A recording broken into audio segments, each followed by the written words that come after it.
Now in this video I'm going to show you how we can multiply mixed numbers together. Now again, there are a couple of different ways of doing this. One way is to turn the numbers into improper fractions and then multiply through that way. And that is probably the method I would suggest. I will show you an alternative after this, okay, but I won't use it in general. So, first of all, we're going to write 2 1/3 as 2 times 3 is 6, plus 1 is 7, so 7/3. And then 3 1/2 as 3 times 2 is 6, plus the 1 is 7 over 2.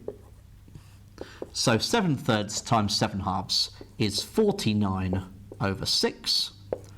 And if you want to write that as a mixed number, then 6's into 49 go 8 with remainder 1. So 8 1/6. Now, an alternative method that I wouldn't use in general, but you might like to see,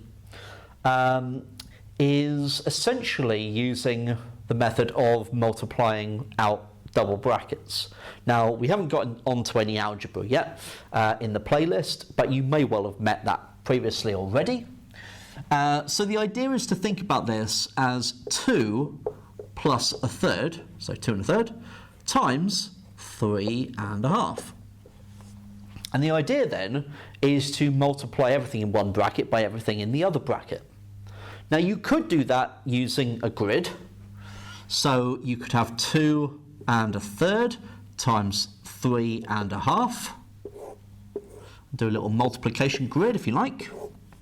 Or you can use FOIL or whatever to expand the brackets. 2 times 3 is 6. 2 times 1/2, well, it's just going to be 2 over 2, right? So 1. And then 3 times 1/3 is going to be 3 over 3, which is just 1.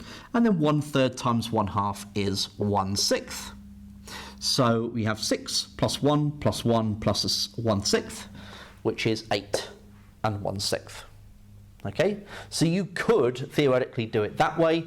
Obviously with different fractions, it gets a little bit more fiddly because you've got to get common denominators to add the fractions together, but this method can still work if you would like to do it that way.